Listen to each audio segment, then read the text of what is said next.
will be taken from her at birth. And so now you've just added another psychological layer. You've told the mother she's going to die. You've told her she's probably, good chance she's killed her own child. And then if she doesn't accept all of those things, you'll take the child from her. I mean, you can't be more psychologically destructive than that. Taking a child from a mother is just one of the most destructive things you could possibly do, and that's what has to be. Yeah, it has to be. Yes, and so with mothers, and many mothers, I've talked to many mothers over the years, and many do realize what's wrong. They learn a little bit about this drug, and they're horrified. There's no way I'm going to give this drug to my baby, and there's no way I'm going to take it because I know what it's going to do. I've read. I can see the science. The papers that say very clinically, children who were exposed to AZT in utero had a odds ratio of such and such of a greater risk of death or sickness once they were born. But now they're trapped.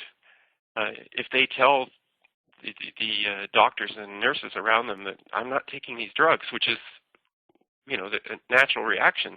I've read about this, and there's no way. Then they'll be told, well, we'll be taking your child from you at birth. So the advice that we give women like this is that you cannot persuade the system. You're dealing with people who have such deeply embedded beliefs that you're unlikely to be able to change them. And if you say, well, I'll see you in court, you'll probably lose. And so what you need to do is to either pretend that you're being compliant or have your baby in another place. So what place is a safe place?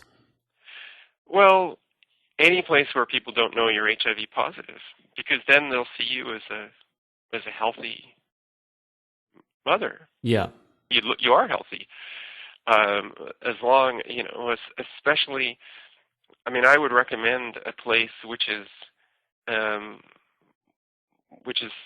doesn't consider itself first world.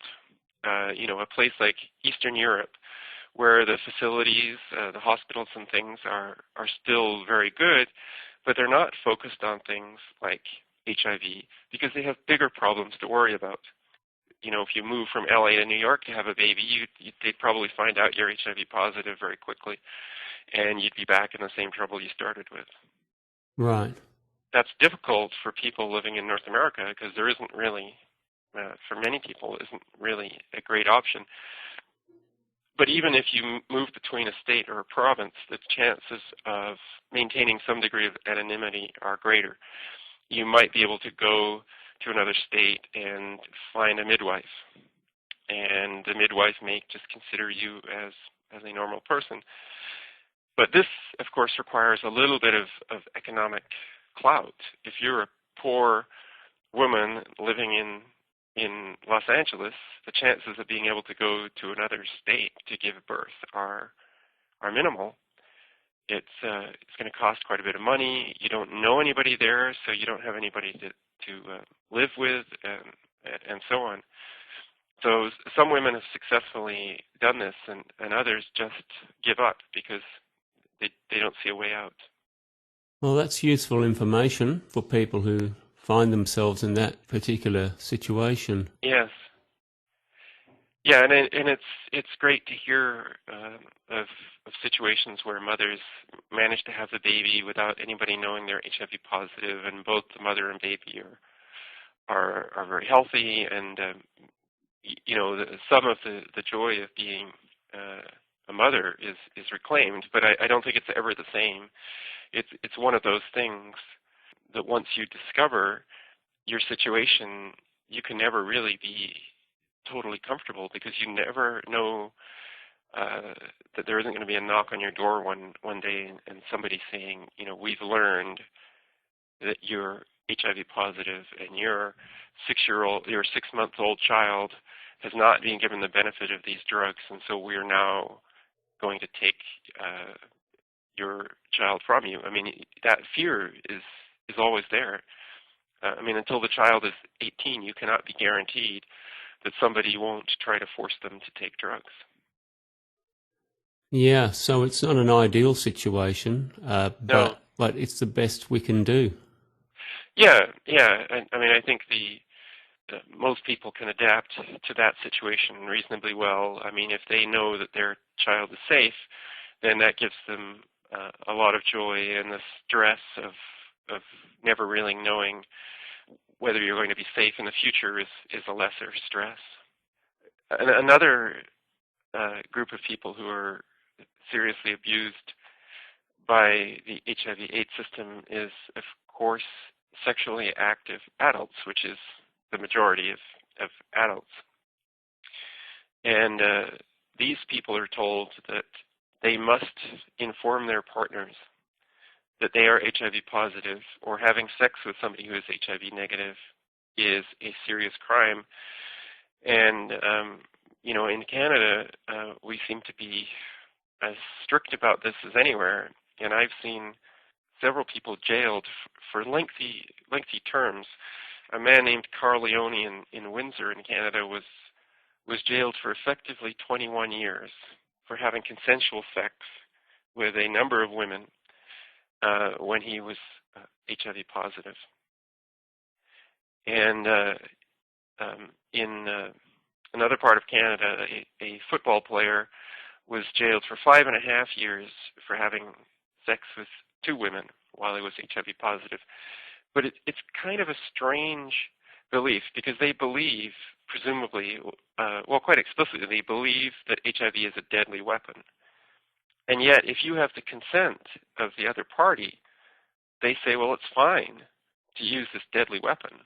I mean, it's kind of like saying, well, I had permission from this person to shoot them, so therefore it's not murder. If they're saying HIV is a deadly weapon, then it is, and it doesn't matter whether you've got permission or not. That's completely irrelevant. But in their little legal fiction, HIV is a deadly weapon, and it's perfectly fine to use it on somebody who said it's okay. And of course, the damage that you supposedly do to these people is completely virtual. Like, in many cases, the HIV negative women that these men had sex with are perfectly healthy.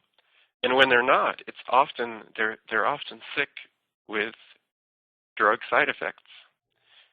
But still, the system has this total absolute belief in HIV, and men that get within the system, and it's mostly men, and it's mostly heterosexual men, will be completely ripped apart and thrown in jail for most of the rest of their lives. Well, in Australia, in the newspapers, I've recently seen a couple of articles on men, heterosexual men, who gave their partners, who they didn't tell about their HIV status, HIV.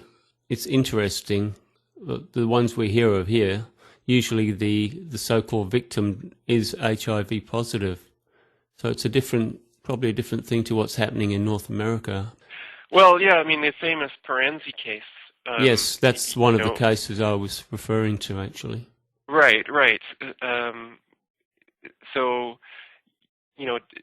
the judge had an interesting way of dealing with it. I mean, he basically, on the basis of status, denied the 2 witnesses, the Perth group, Eleni Papadopoulos and Val Turner, he denied them standing as expert witnesses on the basis that they weren't important enough people. And then he could erase all of their evidence that HIV tests were not accurate, that HIV might not even exist, and so on, and then could uphold this lengthy sentence for Perenzi.